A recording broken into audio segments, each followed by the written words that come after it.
مولانا ابوالکلام آزاد ہندوستان کی تاریخ ساز شخصیتوں میں منفرد حیثیت کے حامل ہیں، جو 11 نومبر 1888 عیسوی مطابق 315 ہجری کو مکہ معظمہ میں پیدا ہوئے۔ والد کا نام محمد خیر الدین اور والدہ کا نام عالیہ بنت محمد تھا، اور ان کا خاندان ان کی پیدائش کے 2 سال بعد کلکتہ منتقل ہو گیا۔ انہوں نے ادب، دین، صحافت یا سیاست جس میدان میں بھی قدم رکھا، اس میں اپنے عظیم نقش مرتب کیے، اور انہوں نے جس دور میں شعور کی آنکھیں کھولی وہ ملک عزیز پر برطانوی حکومت کے ظلم و ستم کا دور شباب تھا۔ ایک طرف نئے قانون کی آڑ میں ہندوستانیوں کا عرصہ حیات تنگ کیا جا رہا تھا، تو دوسری جانب انگریزی ایوانوں میں ابنائے وطن کو ایک دوسرے کے خلاف کھڑا کرنے کی حکمت عملیہ وضع کی جا رہی تھی۔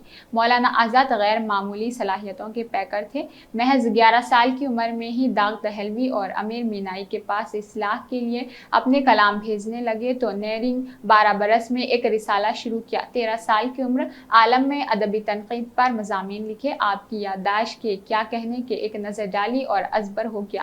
مولانا کو 1903 عیسوی میں 15 سال کی عمر میں پہلی مرتبہ تقریر کا موقع ملا تھا، اور دوسری مرتبہ اگلے سال انجمن اسلام کے لاہور کے جلسے کے صدارت کرتے ہوئے انہوں نے ایسی فصیح و بلیغ صدارتی تقریر کی کہ حاضرین ان کے گروید بند ہو گئے، جس کی بنا پر انہوں نے ابوالکلام کے خطاب سے نواز دیا گیا۔ مولانا آزاد کو بچپن سے ہی خطاب کرنے کا شوق تھا، جس کے بارے میں مولانا کی ہمشیرہ خدیجہ بیگم کہتی ہے کہ آزاد کو بچپن ہی سے خطیب بننے کا شوق تھا، چنانچہ کبھی کبھی وہ گھر میں کسی اونچی جگہ ٹھہر جاتے تھے اور سب بہنوں کو آس پاس کھڑا کر کے کہتے تھے کہ تم لوگ تالیاں بجاؤ اور سمجھو کہ ہزاروں آدمی چاروں طرف کھڑے ہیں اور میں تقریر کر رہا ہوں اور لوگ میری تقریر سن کر تالیاں بجا رہے تھے۔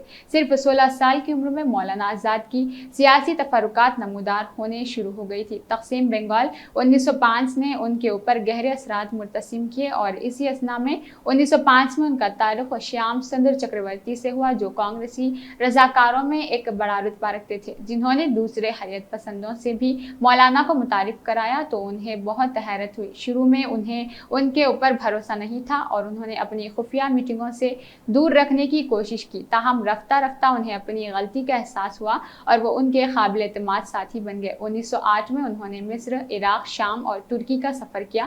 بموجب وہاں کے سیاسی و سماجی حالات کا مشاہدہ کرنے کا موقع ملا۔ بیرونی ممالک کے رہنماؤں سے گفتگو کرنے کے بعد مولانا آزاد تحریک آزادی میں سرگرم حصہ ادا کرنے کے لیے ذہنی طور پر بھی تیار ہو گئے۔ انہوں نے اپنے خیالات عوام تک پہنچانے کے لیے 12 جون 1912 عیسوی کو الحال کا پہلا شمارہ شائع کیا، جس نے قلیل مدت میں ملک کی سیاست میں ہنگامہ برپا کر دیا تھا۔ نیز مسلمانوں نے سیاسی شعور میں بھی عظیم انقلاب پیدا کر دیا۔ حکومت نے خوفزدہ ہو کر 18 ستمبر 1913 عیسوی کو پریس ایکٹ کے تحت 2000 روپے کی ضمانت طلب کی، جسے ادا کر دی گئی، مگر اس کے بعد حکومت نے 10,000 کی ضمانت طلب کی، اسے بھی ادا کر دی گئی، لیکن حکام کی منشا کچھ اور تھی، لہذا 18 نومبر 1914 عیسوی کو الحال ضبط کر لیا گیا، لیکن مگر جلد ہی انہوں نے نومبر 1915 میں البلاغ نام سے دوسرا پرچہ شروع کر دیا۔ مولانا آزاد کی اس جرأت پر بنگال گورنمنٹ آپ سے باہر ہو گئی اور اس کے ڈیفنس آف انڈیا ریگولیشن کی دفعہ کے تحت انہیں شہر بدر کا حکم سنا دیا گیا۔ ساتھ ہی ممبئی، پنجاب، دہلی اور متحدہ صوبوں میں ان کے داخلے پر پابندی عائد کر دی گئی۔ چنانچہ 23 مارچ 1916 عیسوی کو مولانا آزاد کلکتہ سے رانچی چلے آئے، جہاں ان کی حامیوں نے 60,000 افراد کے دستخطوں کا ایک میمورنڈم حکومت کو پیش کیا تاکہ مولانا آزاد کی نظر بندی اور جلاوطنی جلد از جلد ختم کر دی جائے، مگر حکومت کے کانوں پر جوں نہیں رینگی۔ اس نے الٹا 8 جولائی 1916 کو ان کے نظر بندی کا حکم دے دیا۔ غالباً 4 سال قید فرنگ کے بعد رہائی عمل میں آئی۔ مہاتما گاندھی نے 1920 عیسوی میں جب عدم تعاون تحریک کی تجویز پیش کی تو مولانا آزاد نے غیر مشروط طور پر اس کو قبول کر لیا، جبکہ کچھ قائدین ابھی شو پنج میں تھے۔ عدم تعاون تحریک کے پیش نظر ناگپور کا جلسہ دسمبر 1920 عیسوی میں ہوا، جس کی پاداش میں دسمبر 1921 سے انہیں سی آر داس کے ساتھ پریزیڈنسی جیل علی پور میں قید کر دیا گیا تھا۔ جب مولانا آزاد رہا ہو کر باہر نکلے تو کانگریس آپسی گروہ بندی میں منقسم ہوتی نظر آ رہی تھی، تو انہوں نے اتحاد کو وقت کی اہم ضرورت سمجھتے ہوئے رہنماؤں کے مابین مفاہمت کی تگ و دو شروع کر دی تھی، جس میں 1923 کے خصوصی اجلاس میں کامیابی ملی، ان کے اعلیٰ قائدانہ صلاحیتوں کو بیشتر لیڈران محسوس کر چکے تھے، چنانچہ انہیں کانگریس کا قومی صدر منتخب کر لیا گیا، جو کانگریس کی تاریخ میں سب سے جوان سال تھے۔ مارچ 1930 کو ڈانڈی مارچ میں گاندھی جی سمیت ملک کے قداور مسلمان رہنماؤں نے بھی حصہ لیا۔ نمک قانون کی تحریک میں کامیابی ملنے کے بعد حکومت کے تیور سخت ہو گئے۔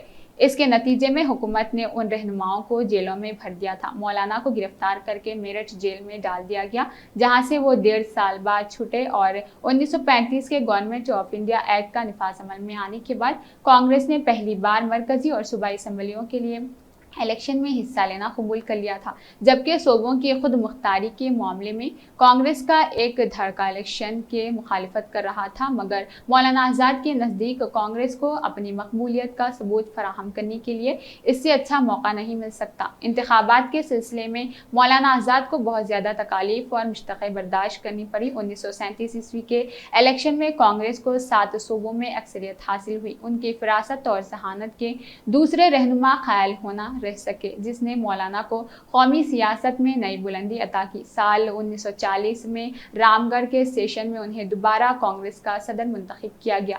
مولانا آزاد کے دور صدارت میں کانگریس نے دوسری جنگ عظیم کے خلاف ایک انفرادی ستیہ گرہ تحریک کا بگل پھونکا، اور اس سلسلے میں مولانا کی بھی اسیری عمل میں آئی اور دسمبر 1941 میں رہا ہوئے۔ 14 جولائی کی ورکنگ کمیٹی کا دورہ میں اجلاس ہوا، جس میں مشاورت سے طے پایا کہ ایک بڑی سول نافرمانی کی مہم چلائی جائے۔ چنانچہ 8 اگست 1942 کو ممبئی میں مولانا آزاد کی صدارت میں ہندوستان چھوڑ دو تحریک کی قرارداد پاس کی گئی، جس کے جرم میں اگلے دن 9 اگست کو پوری انڈین نیشنل کانگریس کو قیادت کے ساتھ گرفتار کر لیا گیا۔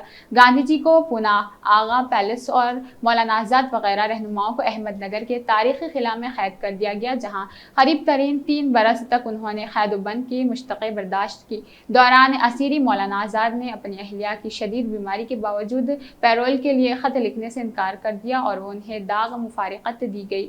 زلیخا بیگم کی رحلت سے مولانا کو شدید تکلیف پہنچی، مگر ان کی پختہ حوصلہ افزائی اور آہنی عزم میں کوئی کمی نہیں آئی۔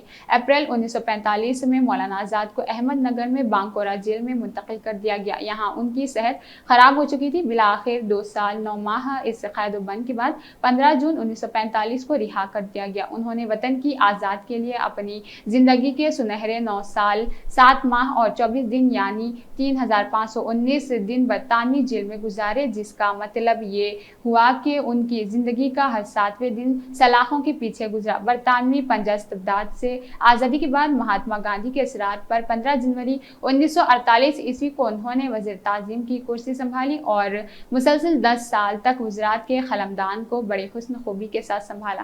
پورے ہندوستان کا تعلیمی نظام ان کا مرہون منت ہے۔ یہی وجہ ہے کہ 11 نومبر کو ان کی سالگرہ کو قومی تعلیم کے طور پر منایا جاتا ہے۔